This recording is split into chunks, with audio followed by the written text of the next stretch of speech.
探望外婆。外婆住在河的另一邊。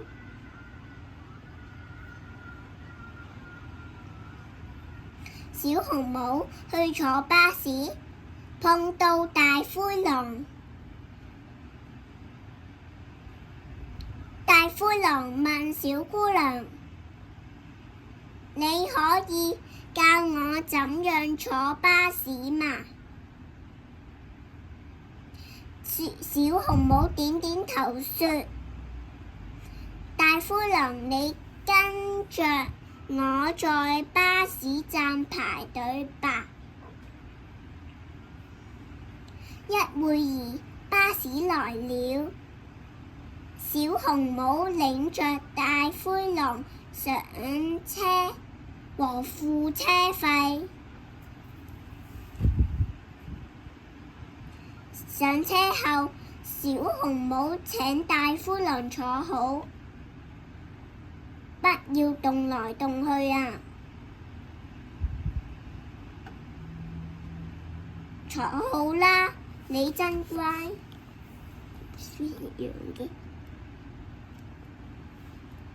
不一會兒，巴士到站了，小紅帽才慢慢地下車。好咧，下了車，大灰狼不管紅綠燈的燈號，叫小紅帽趕快過馬路。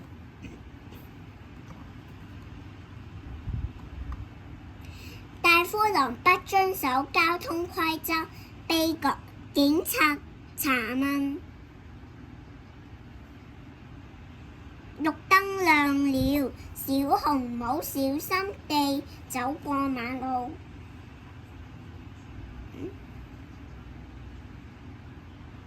小紅帽去坐港鐵，大灰狼又跟了上來。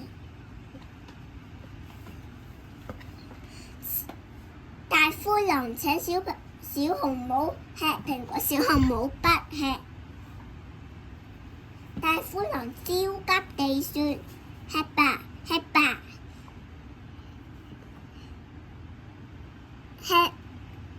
講緊啦話，小紅帽說：我們不可以在車廂內吃東西，也不可以會弄髒車廂啊！大灰狼唔得，講唔切。剛下車就被港鐵職員帶走了。大灰狼不遵守規則，剛下車就被港鐵職員帶走了。小紅帽去坐船，大灰狼又跟了上來。大灰狼說：我們來玩捉迷藏吧。小紅帽不理會大灰狼，快過來啊！為什麼不一起玩啊？大灰狼又說。小紅帽回答：在船上跑是很危險的啊！一會兒，船靠了岸，小紅帽小心地下船。小紅帽終於到達外婆家。咦，大灰狼哪裏去了？嗶嗶嗶嗶嗶